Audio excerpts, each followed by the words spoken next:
Então, nossa aula está sendo gravada. Iniciar a próxima atividade nossa.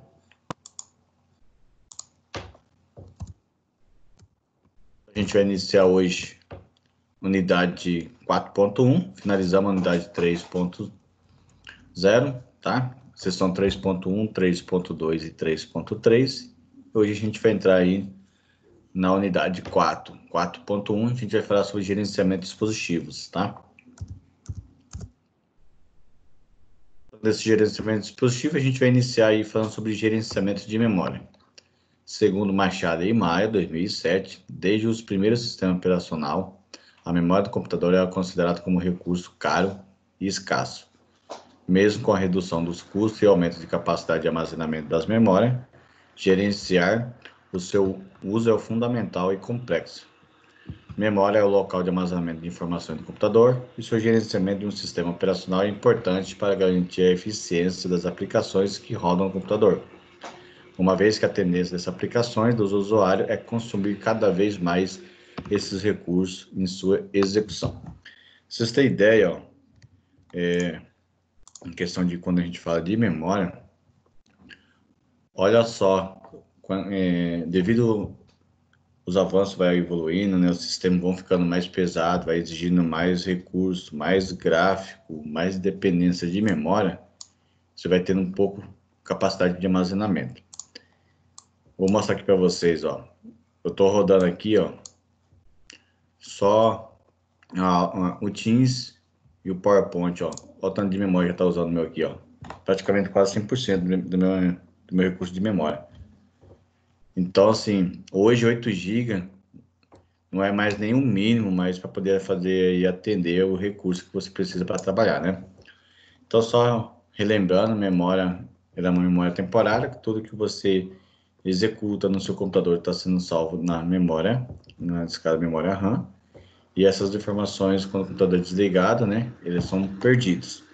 Então, quando o computador, a partir do momento que você já liga o computador, essas informações já começa a ser aí salva na memória RAM. Então, aí, ó, minha memória de 8 GB já está usando praticamente 86% do recurso dessa minha memória. Nós temos a memória física, que é permanente, e tem uma memória temporária, né? Nossa memória temporária é a memória RAM. Ela é a principal ou ela é a secundária? Principal. É a principal. Ela é volátil ou não volátil? Volátil. Volátil? Não volátil. Não volátil? Acho que é não volátil. Eu acho que é volátil. E aí? Volátil ou não volátil? Quando apaga, computador desligado, tudo é perdido. Memória RAM, que é a principal. E aí, ela é volátil ou não volátil? Volátil.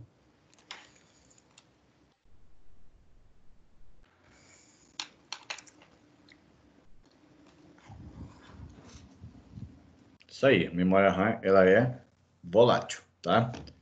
E a que é armazenado os dados e não são perdidos é a não volátil, que é o HD, que é o principal.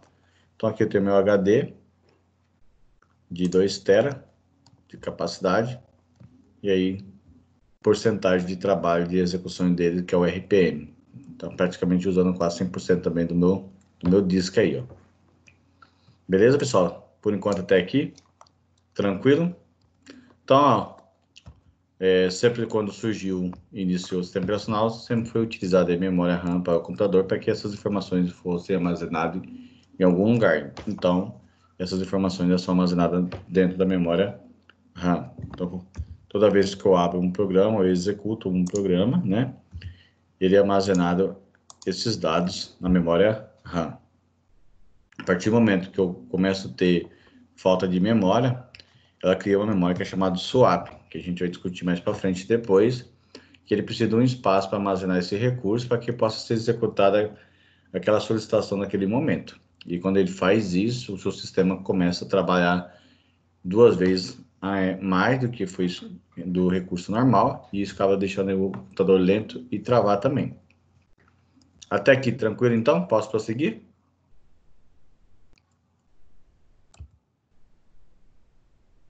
Então, além de gerenciamento de memória, é permitir também que vários processos sejam executados ao mesmo tempo e mantendo um bom desempenho do sistema, Thunderball. Machado, em maio de 2007, afirma que também que o sistema operacional deve proteger suas áreas da memória utilizadas pelos processos de forma que um programa tente acessá-lo indevidamente, o sistema será o que? Impedido. Então, além de gerenciar esses processos e executar, o sistema operacional também protege essas áreas da memória, evitando que algo indevidamente acesse ela. Deixa eu aceitar o nosso colega.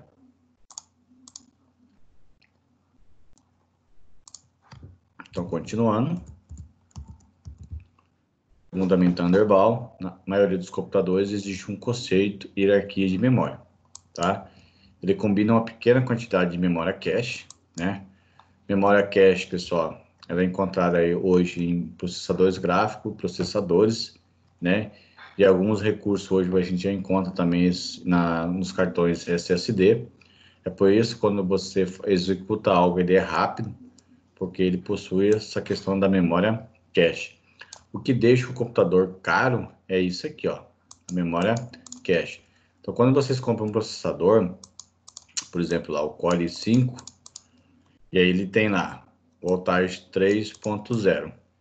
Então, um exemplo aqui, tá? Ele custa R$800. Aí você vai comprar um i7, a velocidade também desse i7 é 3.0, e aí ele tá o mesmo preço. E aí, o que está diferenciando aqui? Porque, poxa, já que o Core i7, a frequência é a mesma coisa. Só que aqui é um 7, aqui é um 5. E ele está mesmo preço, por que eu não pego, então, um i7? Por que eu deixo de pegar um i7? Deixo de pegar um i5 e pego um i7. O que você tem que ter em conta aí, o que vai fazer o seu computador ser rápido, é isso aqui, ó. Memória cache, tá? Hoje a gente tem os núcleos também de processamento que vem dentro, né? Que é os coprocessadores. Então, cada componente hoje desses processadores, ela tem uma quantidade de coprocessadores que ajuda e gerencia na execução dessas tarefas que são solicitadas pelos hardware e pelo software. E aí, assim, eu tenho a mesma frequência e tenho o mesmo preço, mas o que muda é o quê? O tipo de processador. Mas aí, às vezes, eu tenho a mesma frequência, mas eu tenho a cache maior. Então, às vezes, a cache desse aqui, ele é 3.0 e às vezes a cache desse aqui é 2.0. Então, o que é o certo eu comprar aqui? Eu compraria, então, o Core i5. Porque o que vai fazer de diferença para mim aqui, ó, será esse camarada aqui, ó, a memória cache. É claro que eu estou dando uma suposição que estão o mesmo preço, tá? Geralmente, como a cache ela é maior, o que deixa caro num processador é a memória cache, tá? Ela que deixa o computador e os processadores caros. Então, quando você for comprar um processador, verifica isso aí, tá? Questão de cache. Pode ser que vocês já sabiam dessa informação, tá? Mas só vou dar uma mostrada aqui para vocês. Deixa eu acessar aqui a internet.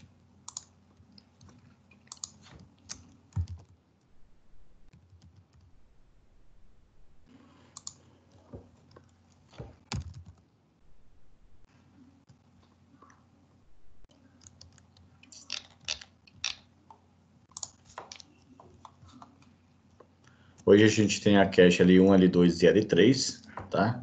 Dependendo de processadores também. Deixa eu ver se tem uma tabela aqui. Vou mostrar para vocês. Isso aí. Aí tem a comparação do Core i7 com o Ryzen 7, tá? Eu, particularmente hoje, dependendo do que vocês precisam para a questão de gráfico e jogos, a AMD tá muito bom e preço também muito bom, hein? Tem muitos que não gostam, mas é legal aí ficar atento com isso aí, tá? Você vai pagar às vezes com quantidade maior de cache lá, processadores, vai atender muito mais às vezes do que um Core i7 lá. Então aqui eu tenho um exemplo do Intel Core i5, ó, 8 MB de cache, 2.66 GHz, 4 núcleos de processamento.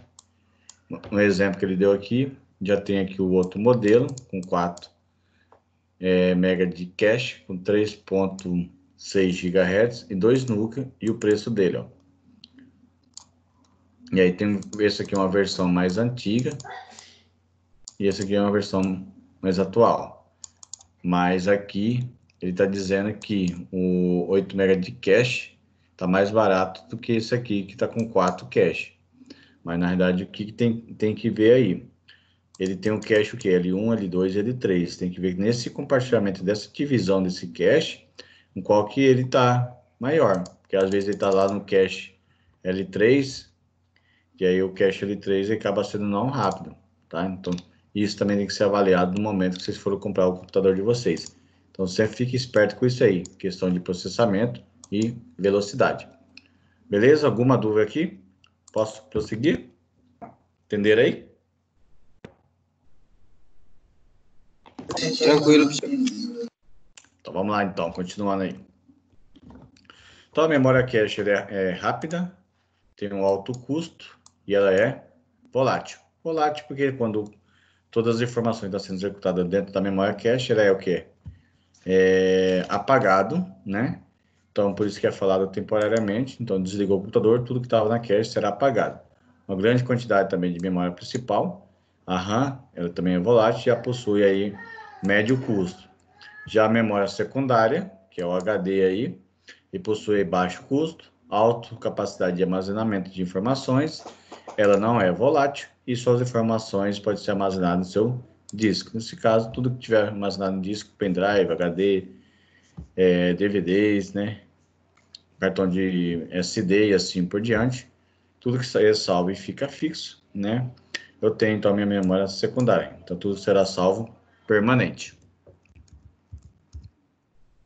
Quanto mais altas as memórias estiverem na pirâmide, mais caras serão e irá possuir também alta velocidade de processamento e baixa capacidade de armazenamento. Quanto mais baixa e mais barata, elas vão possuir também grande capacidade de armazenamento e baixa velocidade de processamento, tá? Então, quando eu quero alta velocidade, eu tenho pouca capacidade de armazenamento. Quando eu tenho grande capacidade de armazenamento, eu tenho pouca velocidade de processamento. E aí, um exemplo que está falando da pirâmide, quanto mais alto, né, ele terá mais velocidade, quanto mais baixo, ele terá capacidade de armazenamento. Então, aqui eu tenho capacidade de armazenamento e aqui eu tenho capacidade de velocidade.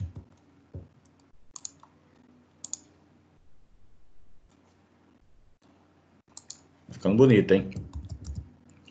Então, segundo o Thunderbolt, a hierarquia da memória ela é controlada pelo gerenciador de memória, responsável por gerenciar quais partes estão em uso e quais não estão, alocando quando os processos precisarem e liberando após o término dos processos e controlando a troca de processos entre memória e disco de memória principal. Não é o suficiente para manter os processos em execução.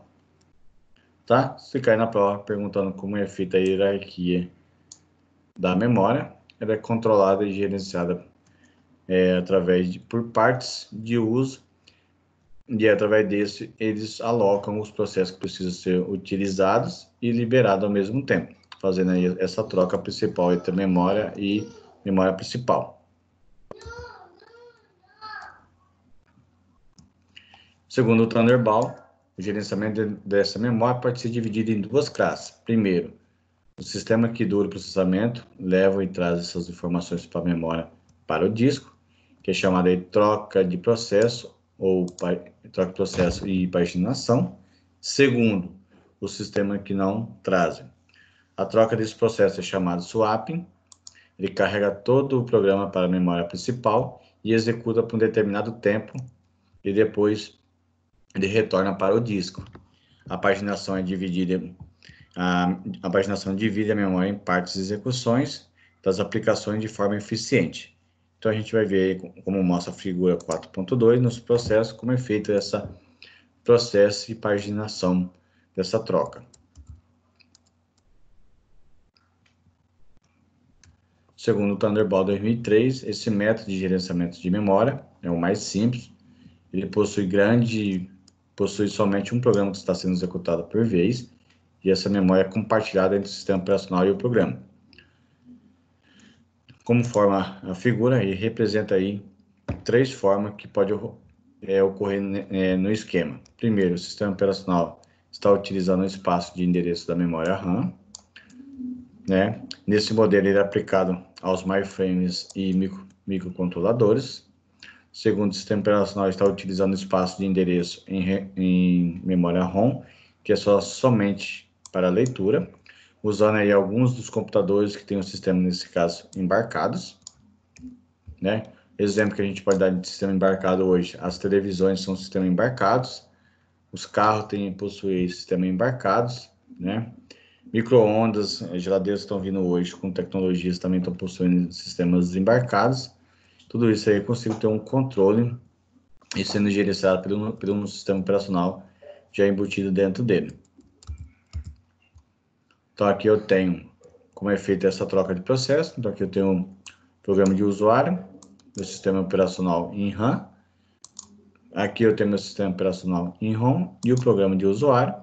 E aí aqui eu tenho a minha arquitetura, onde eu tenho o drive dos dispositivos em ROM, os programas que estão sendo utilizados pelo usuário e o sistema operacional que está sendo utilizado também pela minha memória RAM. Então aqui eu tenho uma troca de processo ou paginação, que é chamado. Então, segundo Machado e Maia 2007, alocação contígua simples, em outro termo usado de monoprogramação, sem troca de processo ou paginação, foram utilizados nos primeiros sistemas operacionais e ainda está presente em alguns sistemas monoprogramáveis. O usuário tem o controle sobre toda a memória e pode ser acessado em qualquer posição dela, até mesmo a área de um sistema operacional. A utilização desse recurso computacional não é suficiente, pois somente um usuário tem acesso a esses recursos. Segundo também Machado e Maia, todos os programas são limitados na área da memória principal disponível para o usuário. Para resolver essa limitação, utiliza-se uma técnica chamada overlay, que é sobreposição, que consiste em dividir o programa em módulos, sendo cada um executado independentemente e utilizando a mesma área da memória, tá? Se cair na prova lá, perguntando o que significa overlay ou sobreposição, ele divide o programa em módulos, executado independentemente, utiliza a mesma memória, tá?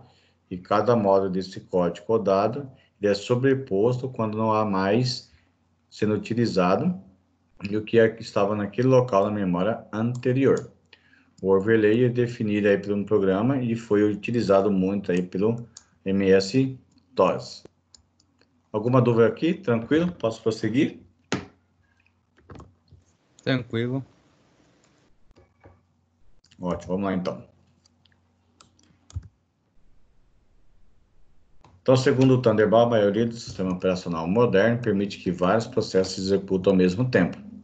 Multiprogramação, e quando um processo é bloqueado, ele aguarda quando o sistema é bloqueado, ele aguarda uma informação de entrada e saída, e o outro processo poderá ser utilizado pela CPU, aumentando então a sua utilização.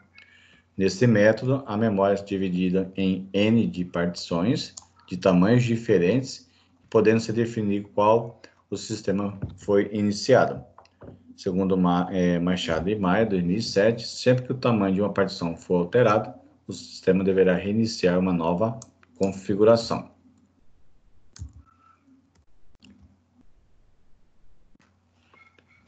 Continuando aí, segundo o Thunderball 2003, quando um processo chega para ser executado, ele é inserido em uma fila associada à menor partição suficiente para armazená-lo. O espaço não utilizado pelo processo é perdido e, uma vez seu tamanho de partição, ele é fixo. Então, a gente vai ver, conforme a figura, ele apresenta uma fila de entradas separada por cada partição. E nessa partição 4, existe dois tipos de processo em fila, sendo ele com seu tamanho até 100 KB para utilizar. A desvantagem desse método é que pode existir muitos processos aguardando para ser executados em algumas partições, como, por exemplo, partição 1 e 4. Em outras filas, não existe nenhum processo por partição, nesse caso 3. Isso aqui que ele está falando de processos de partições, já até expliquei na aula anterior para vocês, né? Eu tenho a divisão do meu disco lá, onde eu dividi essas partes e são armazenadas, devido que é utilizando a capacidade de espaço, ele vai buscando outros setores para armazenar, e às vezes aqueles setores pode ser que naquele momento está sendo utilizada, ele pula aquele setor e preenche para outro. E aí ele faz, se tiver partições diferentes, quando ele vai ser executado, ele tem que buscar essa partição de outros setores para poder juntar o arquivo para que ele possa ser executado. E aí, nisso aí, pode ter uma grande demora na execução desses processos. Uma solução para implementar essa fila única é gerando um processo mais próximo do início da fila e cabe aí uma partição a ser carregada e executada. Para evitar desperdício de espaço, não utilizando em uma partição, poderia percorrer a fila e procurar do maior processo que comporta essa partição. Os processos pequenos não seriam selecionados para executar, e uma solução seria implementar uma nova partição pequena e definir que um processo não poderia aguardar para receber uma partição mais do que N vezes. Um exemplo é que a gente pode relatar nessa questão desse programa de relocação é quando a gente tem dois programas. Quando um programa está sendo executado no endereço da memória, entre 0 e 20, após a finalização desse programa 1, programa 2 também foi alocado o endereço da memória entre 0 e 20, e ambos com a mesma instrução. E aí nessa instrução nós temos ADD, MOV, JMP e entre outros, que são os programas que vai estar sendo executados como exemplo. Dentro dele nós temos o programa 1 e 2, que estão sendo relocados e foram alterados seu endereço no início da memória. E quando inicia essa execução dessa instrução com novo endereço, o programa 2 ele possui uma instrução que salta para o endereço 20. Aí invade a área da memória onde estava armazenado aquele programa 1. E aí a gente tem a questão do problema de multiprogramação e a relocação dessa proteção. Essa operação ela é ilegal, uma vez que os processos não podem ler ou escrever endereços que pertencem a outros processos ou usuário. Segundo o Thunderball, quando um programa é ligado pela combinação de um programa principal e procedimento executado por usuários e procedimento da biblioteca, o linker ele é responsável por gerar código executável e tem que saber o endereço inicial desse programa para relocar e todas as instruções que fazem o uso desse endereço relativo dessa memória quando o programa for executado. Solução desse aí é fazer a relocação, é alterar a instrução do programa de segunda partição da memória em que está sendo carregada.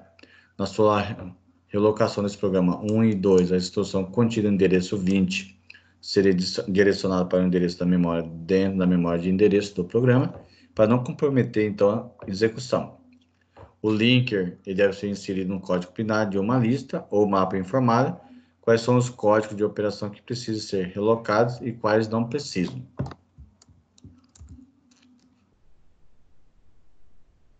Então, segundo o Thunderball 2003, a relocação desse programa durante a carga não resolve somente a proteção. Diferentes aplicações não podem ser acessados dados que não estejam dentro dessa partição, se não houver essa proteção, caso um programa mal intencionado inserir em uma nova instrução, ele poderá então desviar o controle para ela, ocasionando então uma falha nessa proteção. Tanto o problema de relocação quanto a de proteção pode ser resolvido fornecendo processadores com dois tipos de registradores. Primeiro, memória que está sendo locada no processador, que é a base e limite. O registrador de uma memória é alocado no processador do computador e acelera a execução dessas aplicações. E ela está no topo da hierarquia da memória. Ela possui baixa capacidade de armazenamento, alta velocidade de processamento, porém são caros, tá? A questão do registrador. Quanto um processo escalonado, o registrador da base é carregado com o endereço do início dessa partição e o registrador limita seu tamanho de partição, que os endereços são gerados e são verificados no registrador limite, garantindo que não seja possível endereçar uma memória fora da sua região locada e ao processo durante essa execução.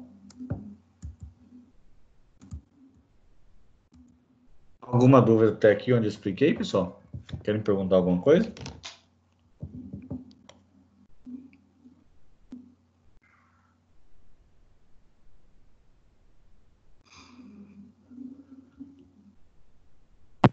Tranquilo.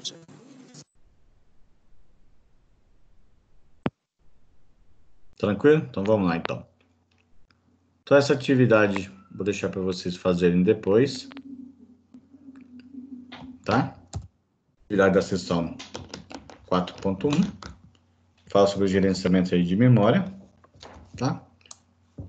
Bem simples, só um conhecimento para vocês terem aí sobre gerenciamento desse memória e a proteção. E depois eu passo o slide, vocês respondem e me enviam para mim essas perguntas, tá? Segunda, a relação do mecanismo de gerenciamento de memória, que não se faz a troca de processo por paginação. Analisa a seguinte resposta, e tem aí a resposta, e aí a pergunta para assinar qual que é a correta. E a próxima, terceira pergunta, ele fala sobre uma questão de um antivírus, né? Fazer backup e questão de HDs, né? Sendo armazenado em nuvens também. E fala em questão de seguranças aí. Através disso aí, tem aí uma relação para vocês fazerem comparando isso aí. E aí a pergunta para responder. Beleza? E aí, para mostrar a resposta, fica para a próxima aula. E aí eu finalizo então essa unidade 3.1, com 4.1, desculpa, com vocês. E aí a gente vai para nossa aula prática agora, tá? Vou parar esse vídeo para a gente iniciar a nossa aula prática.